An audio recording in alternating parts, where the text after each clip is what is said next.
இந்த திமுக கூட்டணி பலவீனம் அடைஞ்சதுன்னா பிஜேபி அதிமுகவுக்கு ஈடு எதுவும் கிடையாது. நான் ரெண்டு எதிர்பார்க்கிறேன். திமுகவே காங்கிரஸை தள்ளிவிட்டு நீ டிவிக பக்கம் போயிடு, சிவாஜி படத்துல விவேக் சொல்லுவான்ல, நீ அமெரிக்காக்கே போயிடு சிவாஜி அப்படிங்கிற மாதிரி அனுப்பிச்சு விட்டா தான் நடக்கிற ஒழிய வேற எதுவும் நடக்க போகுது. சீட்டு 25 சீட்டு காங்கிரஸ் கொடுக்கறதுல திமுகவுக்கு ஒரு விருப்பம் இல்லை. அப்படி கொடுத்தால் தேமுதிக உள்ள கொண்டு வரதுக்கு வாய்ப்பு இல்லை. 2016 ஜெயலலிதா அம்மா என்ன பண்ணாங்களோ அதை ஸ்டாலின் ஐயா பண்ணணும் அப்படிங்கறது திரும்ப சொன்னேன். அது பண்றதுக்கு யோசிக்கிறாங்க. இவ்வளவுதான் ஆக்சுவல். 2026 தேர்தல் நேர்மையா நடக்கணும்னா தனிமணி போய் என்ன சொல்லியிருப்பாங்க, இதெல்லாம் ஆகாதுங்க, ஓகே, இதெல்லாம் முடியாதுங்க, சரிங்க, இது இப்படித்தான் பண்ண முடியுங்க, ஓகேங்க, பேச்சுவார்த்தை முடிஞ்சிச்சா, கிளம்பி வந்து தெலுங்கானாவையும் கர்நாடகாவையும் தமிழ்நாட்டையும் இணைந்து ஒரு செயல்பாடு, அந்த மூணுத்தையும் கனெக்ட் பண்ற மாதிரி ஒரு செயல்பாட்டை கொண்டு வந்திருக்காங்க. பெண்களை பொறுத்த வரைக்கும் 2 கோடி வரைக்கும் கடன்கள் கொடுக்கப்படும். ட்ரம்ப் பொறுத்த வரைக்கும் அவர் 10 விஷயம் சொன்னா 9.25 பொய்யா தான் இருக்கும். ஒரு 1/4 விஷயத்தை வச்சுக்கிட்டு தான் 10 விஷயத்தையும் அவர் பேசுவாரு. 18% கொண்டு வந்துட்டாங்க. 50ன்னு சொன்னதுல இருந்து 18 கொண்டு வந்துட்டாங்க. இந்த வெற்றியை யார் கொண்டாடணும் அப்படிங்கறத விட இது வெற்றி ஆயிடுச்சுங்கிற வருத்தம் நம்ம சோரஸோடைய சிஷ்யன் ராகுல் காந்திக்கு பிரச்சனையா இருக்கும். அமெரிக்காவுடைய மிகப்பெரிய பிரச்சனை அது பெரிய கடனாளியாக இருக்கு. 30 வருடங்களாக கடனாளியாகவே இருந்து கொண்டிருக்கு. அப்ப தன்னுடைய டாக்ஸஸ் உயர்த்தணும்னா அதுக்கு வேற வழியே இல்லை. அதனுடைய கவனங்கள் எல்லாம் வேற இடத்துல இருந்தது. ஆனால் இப்போ அது அப்படி இல்லை.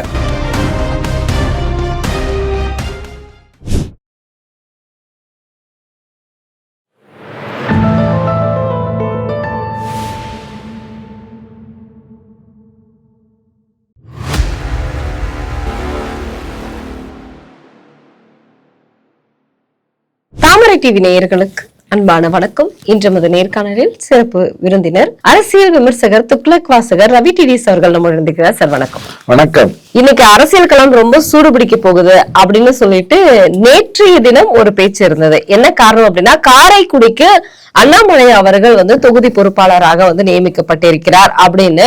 அப்பா பெரிய சரவடிதான், திமுகவுக்கு ஒரு பெரிய ஆப்பு காத்துக்கிட்டு இருக்குன்னு சொல்லிட்டு எல்லாருமே உற்சாகத்துல இருந்தாங்க. ஆனா இன்னைக்கு தொகுதி பொறுப்பாளர் பதவியிலிருந்து நான் விலகுகிறேன்னு அண்ணாமலை அவர்கள் சொல்லியிருக்கிறாரு. என்ன காரணம் அப்படின்னா, தந்தை உடல்நிலைன்னு சொல்றாரு. ஆனா இது வேற ஒரு காரணத்திற்காக இவர் பதவி விலகிறார் ஒரு செய்தி இருக்கு. நீங்க எப்படி ஒரு வாசகரா பாக்குறீங்க? இல்ல அண்ணாமலைஜி தன்னுடைய வேலையை ஒழுங்கா செஞ்சிட்டு இருக்காரு. பட்ஜெட்டை பத்தி பேசியிருக்காரு, விஜய் நேத்திக்கு கொடுத்த பேட்டியை பத்தி பேசியிருக்காரு. அவருடைய ஃப்ளோ, அவருடைய ஒர்க்கிங், அவரது எதுவுமே தடைப்பட்டதா நான் நினைக்கல. செட்பேக்னு ஏதாவது இருக்கும்னா ப்ராபப்ளி அவர் தவேகாவோட ஒரு கூட்டணி அமைந்துரும்னு நினைக்கலாம். அதிமுகவை மட்டும் மையுறுத்தி 2026 தேர்தல் இருக்கிறது நல்லதில்லைன்னு நினைச்சிருக்கலாம்.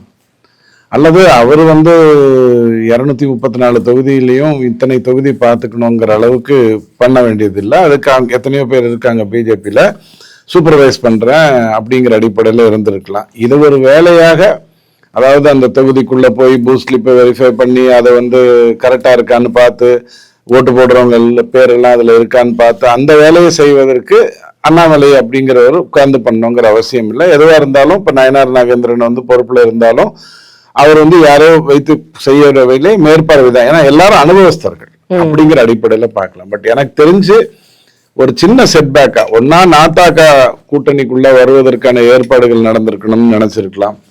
டிடிவி விஷயத்துல அவர் என்ன பிளான் பண்ணாரோ அது ஒழுங்கா நடந்துருச்சு, அதை சிறப்பாகவும் செய்தாருங்கிறத பார்த்திருக்கோம். இந்த ஏதாவது ஒரு விதத்துல இந்த கூட்டணி வெறும் பாஜக, இந்த என்டிஏ ஆஸ் ஆஃப் 2024 போனவங்க எல்லாம் திருப்பி வந்துட்டாங்கிறது மட்டும் போராது. திமுகவை எதிர்க்கணும் அப்படின்னா பெரிய பணத்தை எதிர்க்கிறோம். நிறைய பேர் ஓடிபி எல்லாம் வாங்கியிருப்பாங்க, பார்த்துருக்கீங்க. கிட்டத்தட்ட ஒரு 1 கோடி பேருக்கு மேல அவங்க லிஸ்ட் எடுத்திருப்பாங்க. எல்லாருக்கும் 5000 10,000ன்னு அனுப்பி வைக்கலாம். பணத்தின் மூலமாகவே மட்டும் அவங்க வெற்றி பெறலான்னு போது இந்த எழுச்சி போராது. ப்ராபப்ளி இன்னொரு அடிஷன் வேணும்னு அவர் நினைச்சிருக்கலாம் என்னை பொறுத்த வரைக்கும். அதனால இந்த டெசிஷன் இருக்கலாம். எப்படியா இருந்தாலும் ஒரு தந்தையின் மகனாக அவர் என்ன பண்ணணுமோ அதை பண்ண போறாரு. அதை தான் உங்ககிட்ட சொல்லியிருக்காரு.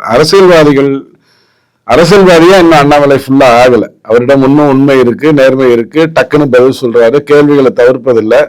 அரசியல்வாதியா இருந்தா கேள்விகளை தவிர்ப்பாங்க, இதுதான் பேசணும்னு சொல்லுவாங்க. கனிமொழி பேசும்போது பார்த்திருப்பீங்க, இது இப்போவா சொன்ன, அது அந்த வாய் வேற வாய் அப்படின்லாம் பேசுற விஷயத்துக்குள்ள ஒரு வந்தது கண்டிப்பா. ரொம்ப நேர்மையாவே எதையும் டீல் பண்றதுனால இது ஒரு அவுட் பஸ்டா தான் நான் பாக்குறேன் ஒழிய ப்ராபப்ளி இதுக்கெல்லாம் பதில் அமித்ஷாக்கு தெரிஞ்சிருக்கலாம். இது வந்து it is not about BJP and AIADMK alone, அது போராது அப்படிங்கறது அவருடைய எண்ணமா இருக்கலாம்.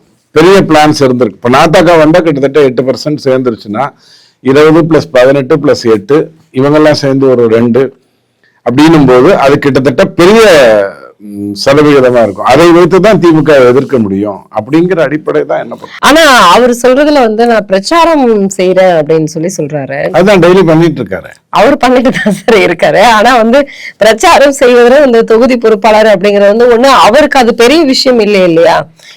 இன்னைக்கு 2026 தேர்தல் அப்படிங்கிறது வந்து எல்லா கட்சிகளுமே அனுபவத்துல இருக்கக்கூடிய கட்சிகள் தலைவர்கள் எல்லாருமே சொல்றது இந்த தேர்தல் வந்து கொஞ்சம் வித்தியாசமா இருக்கும் அப்படிங்கும் பொழுது அண்ணாமலையினுடைய முயற்சி அப்படிங்கறத அவருடைய ஒர்க் அப்படிங்கறதெல்லாம் இன்னும் கொஞ்சம் அதிகமா இருந்தா நல்லா இருக்கும் தானே கட்சி நினைக்கிறேன். அதிகமா இருக்குங்கிறது தான் உண்மை.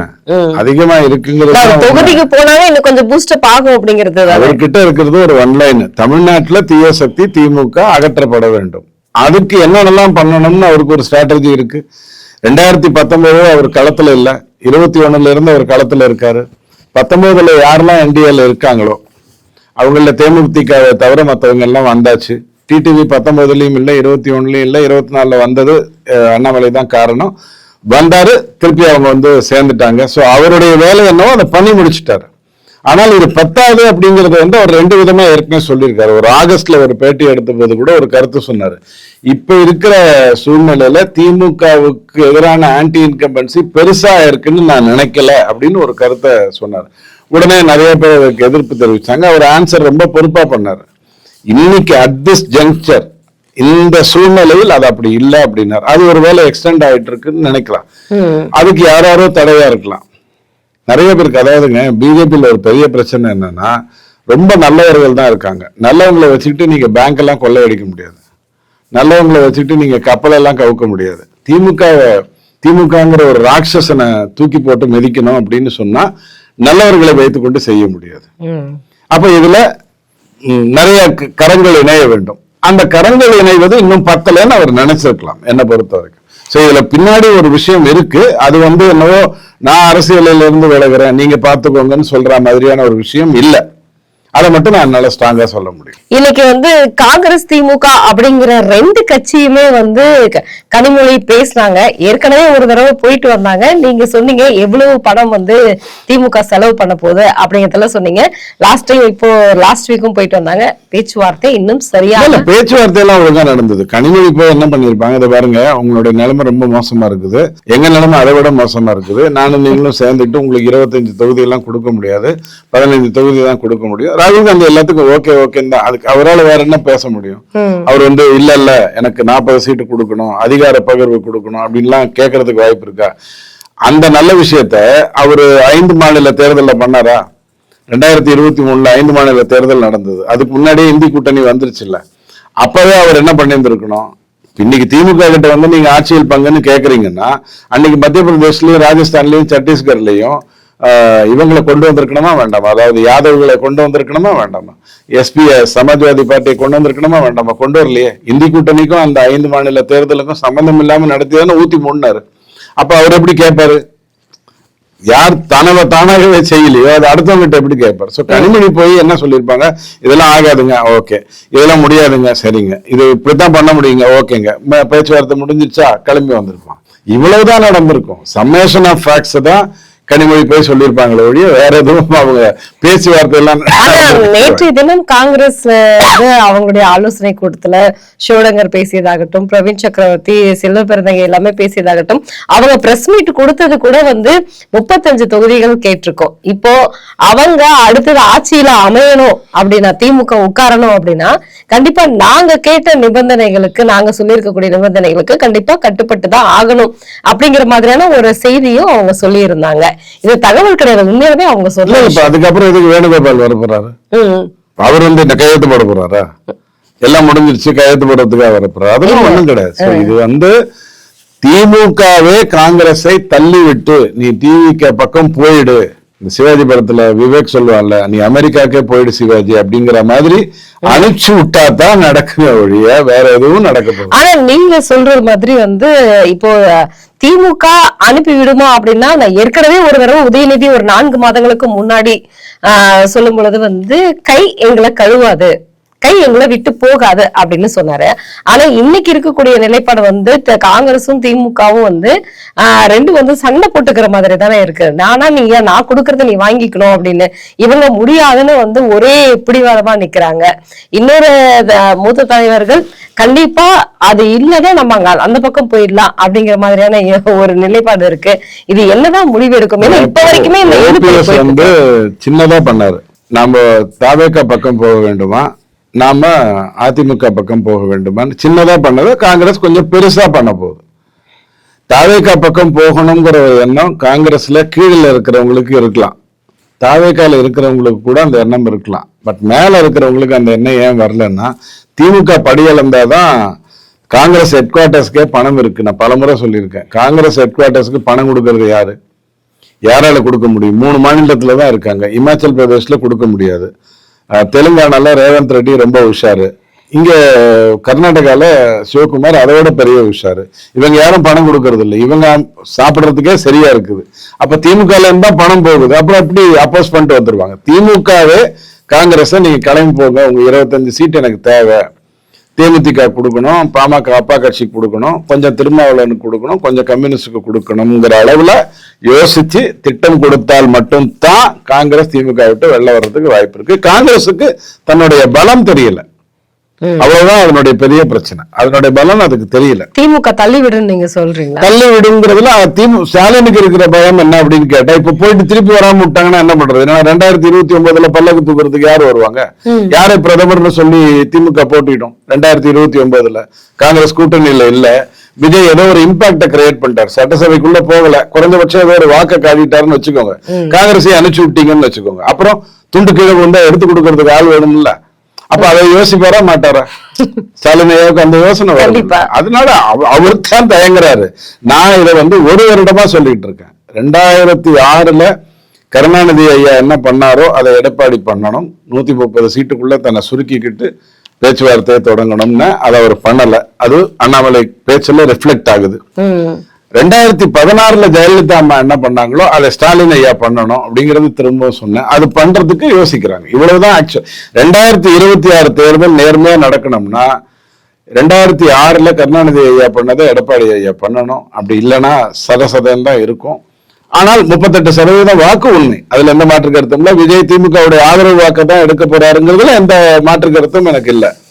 அதே மாதிரி 2016 ஜெயலலிதா அம்மா என்ன பண்ணாங்களோ அதை ஸ்டாலின் ஐயா பண்ணணும். திமுக இருக்கக்கூடிய முக்கிய தலைவர்கள், அதாவது பாத்தீங்கன்னா அன்பில் மகேஷ் சொல்றாரு, அடுத்தது வந்து காங்கிரஸ் ஆட்சிக்கு வரும், நாங்க வந்து நீட்டை வந்து ஒழிப்போம் அப்படின்னா அவரு ஒரு விஷயத்த சொன்னாரு. அதுக்கப்புறம் வந்து ராசா என்ன சொல்லியிருக்கிறாரு அப்படின்னா, இங்க வந்து அதாவது மாநிலத்தில் சுயாட்சி, மத்தியில் கூட்டாட்சி, அதாவது ஒரே வருஷத்துல தேர்தலே நடக்காம கண்டிப்பா பார்லிமெண்ட்ல ஒரு கட்சி உட்காரும், அது வந்து நம்ம தான் அப்படிங்கிற மாதிரி வந்து அவர் பேசி இருக்கிறாரு. அதுல அது மட்டும் இல்லாம இப்போ பாஜகவுக்கு ஒரு பயம் வந்துருச்சு, அதனாலதான் அடுத்தடுத்து MP MLAக்கள் வீட்டுல வந்து ரெய்டு வரும், இல்ல ஜாக்கிரதையா இருங்கன்னு ஒரு எச்சரிக்கையும் கொடுத்துறாரு. கடைசியா சொன்னது அவருடைய தனிப்பட்ட பிரச்சனை. ஏன்னா அவர் ரெய்டு வர்றதெல்லாம் ராஜாக்கு தான் தெரியும். அண்ணாமலை DMK ஃபைல்ஸ்ல எல்லாம் போட்டிருந்தாரு இல்லையா, எங்க வரும் ரைடு வரும், எப்ப வருவாங்க, அவங்களுக்கு எந்த பொங்கலா வடையா செஞ்சு கொடுக்கணும், அவங்கள யாரெல்லாம் கூல்ட்ரிங்க் குடிப்பாங்க, எல்லாம் ராஜாக்கு தான் தெரியும். ஏன்னா அவர் தான் பணம் கொடுத்து செட் பண்ணி வச்சிருக்காரு. அங்க நீங்க 10 வருஷம் அவங்கள 14 வருஷம் அங்க உட்கார வச்சிங்க இல்லையா, அதுல முதல் 4 வருஷம் மொய். ஏன்னா மாரணையா இருந்தாரு. மாரணையா இருக்கும்போது வேற யாரும் திருட முடியாது, அவர் மட்டும் தான் திருடுவாரு.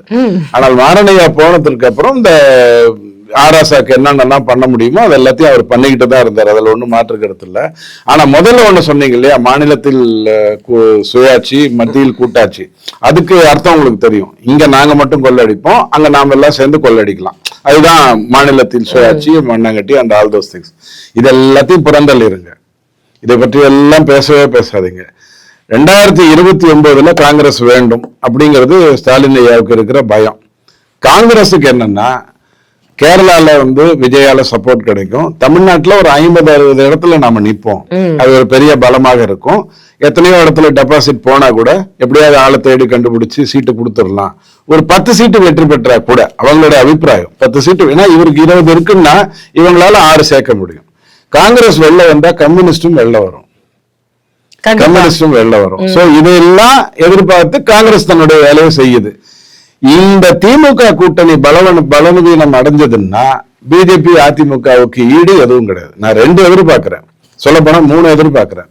ஒண்ணு, திமுக கூட்டணி பலவீனப்படும், அதுவே பெரிய பிளஸ் பாயிண்டா பாஜகவுக்கும் அதிமுகவுக்கும் மாறும். 2வது, நாத்தாக்க ஒரு முடிவு எடுக்கணும் வாழ்க்கையில, என்னைக்காவது ஒரு நாள் ஒரு முடிவு எடுக்கணும்னா அது 2026 தேர்தல் எடுத்தாதான் உண்டு. அப்படி இல்லைன்னா அது வெறும் தோற்றம் மறைவு கட்சியா மாறிடும். ரொம்ப சிம்பிள். சோ அவர் வந்து ஒரு டெசிஷன் எடுக்கணும். கூட்டணிக்குள்ள வர்றேன், வந்தா யாருக்கிட்ட வர முடியும்? கண்டிப்பா திமுக எதிர்க்கிற, ஆட்சியை எதிர்க்கிற பிஜேபி. இந்த 2த்துல ஏதாவது ஒண்ணு உறுதியா நடக்கணும்னு நான் எதிர்பார்க்கிறேன். 2ம் இல்லையா, இந்த 2ம் நடக்கலையா, இட்லி பிஜேபி 4 முனை போட்டி, அதுல நாத்தாக்கா 8% எடுத்துட்டு போவாங்க, பிரயோஜனம் இருக்காது. இவங்க 20% வச்சுக்கிட்டா கூட பிரயோஜனம் இருக்காது. திரும்ப திமுக அதிமுகங்கிற அந்த அடிப்படைக்குள்ள வரும். இதுதான் ஆக்சுவல் ப்ராப்ளம். இதற்கு ஒரு ஸ்ட்ராங் டெசிஷன் எடுத்திருக்கணும். எடுப்பாரு அமித்ஷாங்கிறது. ஏன்னா அவர் உள்ள இறங்கிட்டாருன்னா அவருக்கு வெற்றியை தவிர வேற எதுவும் தெரியாது. நம்ம ஆளுங்களுக்கெல்லாம் குழம்பேட் வெற்றி தான் தெரியும். நீங்க சொல்லுங்க, இப்போ திமுக கிட்ட இருந்து அவங்க சீட்டை எதிர்பார்ப்பாங்களா, நோட்டை எதிர்பார்ப்பாங்களா காங்கிரஸ்? ஏன்னா அவங்க இப்ப நீங்க சொன்ன மாதிரி வந்து அவங்களுடைய கட்சி மறைவு கட்சியாக மாறிட்டு வருது, காங்கிரஸ்க்கு நல்லாவே தெரியுதுன்னு நீங்க சொல்றீங்க. அப்போ அவங்களுடைய பலம் காட்டுறதுக்கு வந்து அந்த அவங்க சீட்டு அப்படிங்கறது தானே அதிகமா எதிர்பார்ப்பாங்க. சீட்டு தான் கண்டிப்பா எதிர்பார்ப்பாங்க. இந்த 25 ஆனா திமுக கொடுக்கல அப்படின்னா கண்டிப்பா தாவேக்காக போறதுக்கான வாய்ப்புகள் இருக்கு. தாவேக்காக்கு போவதற்கான வாய்ப்பு, தேசிய கட்சி வெளியே போயிடுச்சுன்னா திமுகக்கு தானே நஷ்டம். பாருங்க, செல்வ பெருந்தகையை தவிர மத்தவங்க எல்லாருமே தாவேக்காக்கு போகணும்னு தான் எதிர்பார்க்கிறாங்க. அதுல ஒண்ணும் மாற்று கருத்து இல்ல. சிதம்பரம் எங்க வாய முடிக்கணுமோ அதை ஒழுங்கா வாய முடிப்பாரு, அதுல எந்த ப்ராப்ளமும் இல்ல. கார்த்திக் சிதம்பரம் வாயையும் சேர்த்து மூடிடுவாரு, அதைத்தான் நீங்க பாத்திருக்கீங்க. சோ என்ன பொறுத்தவரை நோட்டு பிரச்சனை வரவே வராது. காங்கிரசுக்கு நோட்டு எல்லாம் ஸ்ட்ரைட்டா ராகுல் காந்தி வீட்டுக்கு தான் போகும், இங்க சில்லறை தேவதைகளுக்கு எல்லாம் கொடுத்துட்டு இருக்க மாட்டாங்க. அதனால நோட்டு தேமுதிக மாதிரி நினைச்சிடாதீங்க. சீட்டு 25 சீட்டு காங்கிரஸ் கொடுக்கறதுல திமுகவுக்கு ஒரு விருப்பம் இல்ல. அப்படி கொடுத்தால் தேமுதிக உள்ள கொண்டு வரதுக்கு வாய்ப்பு இல்ல. இப்ப தேமுதிக போகும்னு சொல்றீங்களா? தேமுதிகவுக்கு நிறைய வாய்ப்பு திமுக பக்கம் போறதுக்கு தான் இருக்கு. தாவேகா பக்கமா அவங்க போனாங்கன்னா விஜய்க்கு தான் பிரச்சனை. ஏன்னா விஜயகாந்த் தான் முதல்ல வந்தாருன்னு கண்டுபிடிச்சு சொல்லுவாங்க பிரேமலதா. நம்ம போய் பர்த் சர்டிபிகேட்டை செக் பண்ண வேண்டிய அவசியம் கூட கிடையாது. ஏன்னா விஜயகாந்த் வயசுல பெரியவர், அவர் தான் முதல்ல வந்தாரு. அவருக்கு பிறகுதான் விஜய் வந்தாருன்னா இவங்க பிரேமலதா வச்சுக்கிட்டு நீங்க விஜய் வந்து ஒரு தோத்து கட்சி நடத்தினாலும் அர்த்தம் இல்லாம இருக்கும், ஜெயிச்சு ஆட்சி நடத்தினாலும் அர்த்தம் இல்லாம தான் இருக்கும். அதனால வாய்ப்பே இல்லை. சோ கண்டிப்பா தேமுதிக ட்ரைங் இஸ் பெஸ்ட் டு திமுக உள்ள போறதுக்கான வாய்ப்புகளை தான் அவங்க தேடுவாங்க. அவங்களை எப்படி உள்ள கொண்டு வர்றதுன்னு தான் ஸ்டாலின் ஐயா பாத்துட்டு இருக்காரு. ஏன்னா ஸ்டாலின் ஐயா அடிக்கடினா பிஜேபி ஜிஜிபி கட்சி அப்படின்னு ஆனா எல்லாரையும் பிஜேபி எதிர்க்கணும்னா எல்லாரும் எங்கிட்ட வரணும். என்னுடைய மன்னர் ஆட்சி, அலாவுதீன் கில்ஜி ஆச்சு, இந்த மன்னர் ஆட்சி நடக்கணும், 13 குறுநில மன்னர்களுடைய ஆட்சி நடக்கணும்னு தான் அவர் எதிர்பார்ப்பார். இப்போ 2026 பட்ஜெட் வந்து ஞாயிற்றுக்கிழமை தாக்கல் செய்யப்படுது. அதுக்கப்புறம் வந்து பார்லிமெண்ட்ல வந்து காரசாரமான விவாதங்கள் போயிட்டே இருந்தது. இதுல வந்து ராகுல் காந்தி வந்து ஒரு வெளியிடப்படாத ஒரு புத்தகத்தை வந்து கையில வச்சுக்கிட்டு அது வந்து ஏதோ எக்ஸாம்பிள் வந்து சொல்றதுக்காக வந்திருக்கிறாரு. அதுவே வந்து ஒரு பெரிய விஷயமா போயிட்டு இருந்தது. பார்லிமெண்ட்ல என்ன நடந்தது? ஏன்னா எப்பவுமே ராகுல் பேசும்போது சம்பந்தமே இல்லாத ஒரு டாபிக்ஸ் அந்த இடத்துல இடம் பெறுது. என்ன காரணம்? ஆமா, அதாவது சீனால வந்து இந்த மாதிரி நடந்தது அப்படின்னு இந்த புத்தகத்துல வந்திருக்கு அப்படின்னு ஒரு சொல்லி ஒரு புத்தகத்தை காட்டுறாரு. ராஜ்நாத் சிங் எந்திரிச்சு சிம்பிளா கேட்கிறாரு, ஏப்பா அந்த புத்தகம் எங்க இருந்து வந்து அது வெளியிடப்படவே இல்லையே, வெளியிடப்படாத ஒரு புத்தகத்தை வச்சுட்டு எப்படி நீங்க பேசுவீங்க? அதுல என்ன இருக்குன்னு சொல்ல முடியும்? இப்ப எங்கிட்ட கூட தான் ஒரு புக் இருக்கும், மோதிலால் நேருடைய அப்பா யாருக்கிட்ட வேலை செஞ்சாரு, அங்க என்னென்ன மாதிரியான வித்தைகள்லாம் செஞ்சு முடிச்சுட்டு அவங்களெல்லாம் முடிச்சு விட்டு அப்புறம் அவர் பணக்காரன் ஆனாரு அப்படின்னு எங்கிட்ட ஒரு புக் இருக்கும். நான் அதை வெளியிட்டா என்ன ஆகும்? அரெஸ்ட் செய்யப்படுவேன். ஏன்னா எங்கிட்ட தரவுகள் இல்லை இல்லையா? யாராவது ஒருத்தர் வைரமுத்து ஆண்டாள் கிட்ட பேசும்போது யாரோ ஒருத்தர் எங்கேயோ ஒரு பிரசன்டேஷன் பண்ணாரு, அந்த பேப்பரை தூக்கிட்டு வந்து இதை பார்த்துதான் நான் படிச்சேன்னு சொல்லி தப்பிச்சுட்டாரு. அந்த ஆளை தேட போனா அந்த ஆள உலகத்துல இல்லைங்கிற அளவுக்கு உண்மை இருந்தது. இந்த மாதிரி ராகுல் காந்தியோட பிரச்சனை என்னன்னா பட்ஜெட் வந்து அர்த்தமற்றதுன்னு சொல்லிட்டாரு. இப்ப அது புரிய வைக்கணும்னு நினைச்சா அவர்கிட்ட அவர் நீதிபதி மாதிரி ஸ்டேட்மெண்ட் தான் விட்டுட்டு இருப்பாரு, வக்கீல் மாதிரி வாதாடுற வேலையெல்லாம் பண்ண மாட்டாரு. சோ அசிங்கப்படுறாரு. யூஸ்வலா அப்படித்தான் படுவாரு, இந்த வாட்டி அசிங்கப்படுறாரு. பட்ஜெட் வந்து எங்கேயோ கொண்டு போய் நிறுத்தி இருக்கு. இன்னைக்கு ட்ரம்ப்பை பொறுத்த வரைக்கும் அவர் 10 விஷயம் சொன்னா 9.25 பொய்யா தான் இருக்கும். ஒரு 1/4 விஷயத்தை வச்சுக்கிதான் 10 விஷயத்தையும் அவர் பேசுவாரு. 18% கொண்டு வந்துட்டாங்க. 50ன்னு சொன்னதுல இருந்து 18 கொண்டு வந்துட்டாங்க. இந்த வெற்றியை யார் கொண்டாடணும் அப்படிங்கறத விட இது வெற்றி ஆயிடுச்சுங்கிற வருத்தம் நம்ம சோரஸோடைய சிஷ்யன் ராகுல் காந்திக்கு பிரச்சனையா இருக்கும். ஏன்னா அமெரிக்கா வந்து இந்தியாவை நசுக்குது, சரண்டர், மோடி சரண்டர் அப்படிங்கிற எதையாவது பண்ணித்தானே ஆகணும். அது அந்த வேலையை தான் ராகுல் காந்தி பண்றாரு. பாராளுமன்றத்துல என்ன பிரச்சனைனா, புதிய கட்டடத்துல கொசு தொல்லை இல்லைன்னு சொன்னாங்க, இப்ப அதுக்கு ஏதாவது ஒண்ணு பண்ண போறாங்க. இல்ல புரியுது சார், ஆனா வந்து இன்னைக்கு புரியல இல்ல புரியுது, கொசு தொல்லை இல்ல அப்படின்னா சரி. இவரு ஏன்னா இன்னைக்கு தமிழகத்துல அடுத்தடுத்து தேர்தல் நடக்கக்கூடிய விஷயத்துல இவங்க பட்ஜெட் பத்தி பேசும்போது, ஏன்னா அவங்க வெளிநடப்பு செஞ்சாங்க, எதிர்கட்சிகள் வந்து வெளிநடப்பு செஞ்சாங்க, முழுசாவே வந்து ஒரு பெரிய ஏமாற்றத்தை கொடுத்துருச்சு பட்ஜெட் அப்படின்னு கனிமொழி சொன்னாங்க. ஏன்னா இதுல தமிழகத்திற்கு ஒண்ணுமே இல்ல அப்படின்னு சொன்னாங்க. அதுக்கு நிர்மலா சீதாராமன் அவர்களும் வந்து வெளியில வந்து ஒரு பேட்டி சொன்னாங்க. ஆனா உலகத்துக்கு வந்து ஆனா ஒரு கவர்ச்சிகரமான ஒரு பட்ஜெட் இல்ல அப்படின்னாலும், ஆனா தமிழகத்துக்கு ஒரு எப்படி கவர்ச்சியா இருக்கும் எனக்கு ஒன்றும் புரியல. துணி போட்டுதான் மூடி இருப்பாங்க. பட்ஜெட் துணி போட்டு ரெட் கலர் துணி போட்டு கவர்ச்சிகரமான ஒரு பட்ஜெட் இல்லனாலும், ஆனா எதிர்கட்சிகள் சொல்றத நான் சொல்லிடுறேன். பட்ஜெட்டை பத்தி சோயா கேட்டா ஒரு வருஷமும் சொல்லுவார். ஒரு கணக்கு புள்ள வந்து இவ்வளவு எதிர்பார்த்தேன், இவ்வளவு வந்தது, இவ்வளவு செலவாகும்னு நினைச்சேன், இவ்வளவுதான் பண்ணேன், அதனால என்கிட்ட இவ்வளவு பாக்கி இருக்குது அல்லது பற்றாக்குறை இருக்கு, அடுத்த வருஷம் இத்தனை செலவு பண்ண போறேன், இத்தனை வரவு வரும். இது சொல்றதுதான் பட்ஜெட்டுடைய வேலை. இந்த ஒரு கணக்குள்ள வந்து சொல்றதுதான் வேலை, வேற ஒன்றும் இல்லை. இதுக்கு பெரிய ஹைப்பை கிரியேட் பண்ணி நாடே ஸ்தம்பிக்கும், பட்ஜெட் வந்து அப்படியாகும் இப்படியாகும் எல்லாம் திசை திருப்பினதெல்லாம் காங்கிரஸ் ஆட்சியில நடந்தது. சிதம்பரம் ஐயா வர்றது அண்ட் ஆல் தோஸ் திங்ஸ். பேசிக்கா நீங்க ஒண்ணு புரிஞ்சுக்கோங்க, தமிழக பட்ஜெட்ல 4 பாயிண்ட் மட்டும் எடுத்துக்கோங்க. ஃபிஷரிஸுக்கு நான் எதை பேசினாலும், இந்தியாவில் வந்து மீன்வளத்துறைக்கு நான் என்ன பண்ணாலும் 1150 கிலோமீட்டர் பெரிய கோஸ்டல் ஏரியா இந்தியாவில் இருக்கிறது வந்து தமிழ்நாடு. இந்த பக்கம் கேரளா, அந்த பக்கம் மகாராஷ்டிரா. ஸோ நான் ஃபிஷரிஸ் எங்க போய் எடுப்பேன்? உத்தரப்பிரதேசில் போய் எடுப்பேன், இல்லை ஹரியானால போய் எடுப்பேனா? எடுக்க முடியாது. அப்ப இங்க தான் ஃபிஷரிஸ்க்கு நான் என்ன ஒதுக்கினாலும் அது தமிழ்நாட்டுக்கு பெரிய பங்கு. எலக்ட்ரானிக்ஸுக்கு நான் எதை பண்ணாலும் அது தமிழ்நாட்டுக்கு பெரிய பங்கு. ஆட்டோ காம்பனன்ட்ஸ்ல இருந்து எது பண்ணாலும் அது தமிழ்நாட்டுக்கு பெரிய பங்கு. இதை விட லெதர் எக்ஸ்போர்ட்ஸுக்கு எது பண்ணாலும் அது தமிழ்நாட்டுக்கு பெரிய பங்கு. ஸோ பட்ஜெட்ல என்ன சொல்லுவாங்க, நம்ம இவங்க திமுக விளம்பரம் கொடுப்பாங்கல்ல, அவருக்கு 1000 ரூபாய் கொடுத்தேன், இவருக்கு 1000 ரூபாய் கொடுத்தேன். அந்த மாதிரி பட்ஜெட்ல ராமசாமிக்கு 420 கோடி, முத்துசாமிக்கு 200, அப்படியே பேசுவானுங்க. லெதர் எக்ஸ்போர்ட்ஸை கொண்டு வரேன், இதை கொண்டு வரேன், அதை கொண்டு வரேன். இடைக்கால பட்ஜெட் வருது இல்லைங்க சார், இடைக்கால பட்ஜெட் அது வேற விஷயம். இடைக்கால பட்ஜெட் எதுக்கு அட்ஜஸ்ட்மெண்ட் பண்ணுவாங்கிறது வேற ஒரு டாபிக். அடிப்படையில ஒரு பட்ஜெட் அப்படின்னு உங்களுக்கு வந்துருச்சுன்னா ரிவர்ஸ் எஸ்டிமேட்ங்கிறது வேற கதை. நீங்க ரிவர்ஸ் எஸ்டிமேட்டையே படிக்கலாம் அல்லது பட்ஜெட்டையே படிக்கலாம், ரெண்டுத்துக்கும் பெரிய வேறுபாடு இருக்கு. அடிப்படையில இந்த பட்ஜெட்ல வந்து நீங்க பார்க்க வேண்டிய மிக முக்கியமான ஒரு விஷயம், 2 பட்ஜெட்டுக்கு முன்னாடி அந்த பட்ஜெட் வந்து எம்ப்ளாய்மெண்ட்டை ஃபோக்கஸ் பண்ணி இருந்தது. நிறைய கம்பெனிகளை லிஸ்ட் பண்ணி இந்த கம்பெனில எல்லாம் நீங்க வேலைக்கு ஆள் எடுத்தீங்கன்னா அரசு 15,000 ரூபாய் கொடுக்கும் அப்படின்னு சொல்லி அது ஒரு செயின் ஆஃப் ரியாக்ஷன் கொடுக்க ஆரம்பிச்சிட்டாங்க. அடுத்த போன வருஷம் பட்ஜெட் வந்தது உற்பத்தியை நோக்கி வந்தது, மேனுஃபேக்சரிங்கை நோக்கி வந்தது. இந்த மாதிரியான எக்கானமிக்குள்ள வருவேன். இப்ப வந்திருக்கிறது வந்து சர்வீசஸ். இந்தியாவுடைய ரொம்ப முக்கியமான ஒரு விஷயம் நீங்க புரிஞ்சுக்கோங்க, சர்வீசஸ் அப்படிங்கறதுல ஒரு ஏற்றுமதி இறக்குமதி இருக்கு. கண்டிப்பா குட்ஸ்ங்கிறதுல, அதாவது பொருட்கள் வர்த்தகம்ங்கிறதுல ஒரு ஏற்றுமதி இறக்குமதி இருக்கு. சர்வீசஸ்ல நாம ஏற்றுமதியில பெரிய அளவுலயும் இறக்குமதியில கம்மியாகவும் இருக்கும். குட்ஸ்ல வந்து இறக்குமதியில அதிகமாகவும் ஏற்றுமதியில, இது வந்து சாதாரணமான ஒரு கன்ஸ்ட்ரக்ஷன்.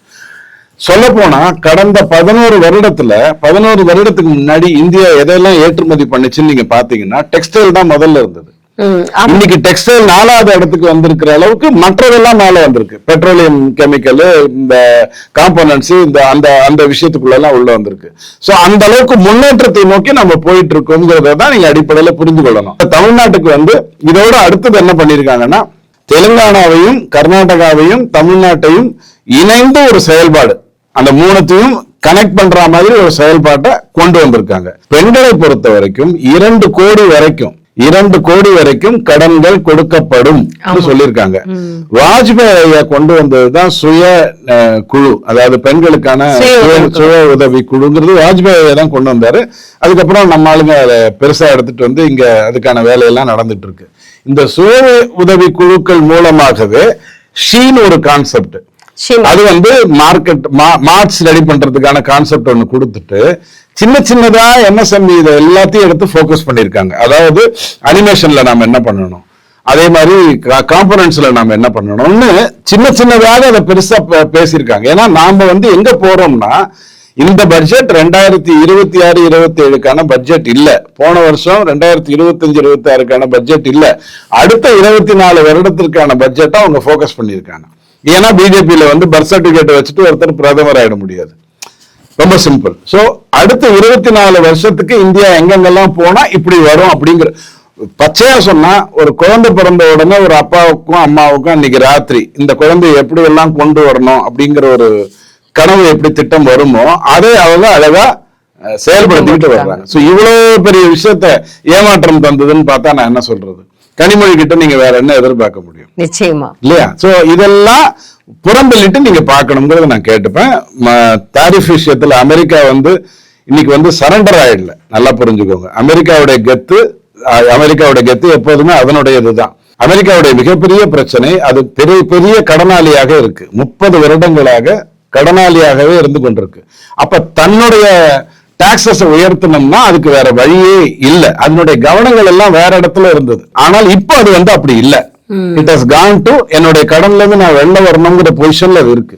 இன்னைக்கும் இந்தியாவை விட 20 மடங்கு அதிகமான பொருளாதாரம் உள்ள, ஆனால் மக்கள் தொகையில ரொம்ப கம்மியா இருக்கக்கூடிய ஒரு நாடு அமெரிக்கா. செம்ம கெத்துல தான் இருக்கு, அதுல ஒண்ணும் மாற்று கருத்து இல்ல. இந்த 50 எல்லாம் முட்டாள்தனம் அப்படிங்கறத மட்டும்தான் நம்ம எடுத்து சொன்னோம். நம்ம வேலையை பார்த்துட்டு இருந்தோம். கிட்டத்தட்ட 28-30 நாடுகளோட ஃப்ரீ ட்ரேடு அக்ரிமெண்ட்டை போட்டோம். இது எல்லாமே ட்ரம்புக்கு வந்து ரைட்டு, இதுக்கு மேல இந்த ஆள பகைச்சிக்கிட்டு பிரயோஜனம் இல்லை அப்படிங்கிற அடிப்படைக்குள்ள வந்திருக்காங்க. சோ நல்ல விஷயங்கள் நிறைய நடந்திருக்கும் போது இந்த மாதிரியான விஷயத்தெல்லாம் தூக்கி போட்டுருங்க. பட் ஒன்னே ஒண்ணு மட்டும் சொல்றேன், அண்ணாமலை எங்கேயும் சோட போக மாட்டாரு, எந்த இடத்துலயும் பின்வாங்க மாட்டாரு. பட் போலியா ஒரு விளையாட்டை விளையாட மாட்டாரு, விட்டு பார்ப்போம்னு நினைக்க மாட்டாரு. இன்னொரு முறை திமுக தமிழ்நாட்டுக்கு ஆட்சிக்கு வந்துருச்சுன்னா அதுக்கப்புறம் மாப்பிள்ளைக்கும் மச்சானுக்கு மட்டும் 1,50,000 கோடி போகுங்கிற அவல் நிலையில நீங்க கொண்டு வருவீங்க. நீங்க பண்ணிட்டு இருக்கிறது சரியில்லைன்னு ப்ராபப்ளி அவர் அமித்ஷாக்கு சொல்ல வர்றாரு.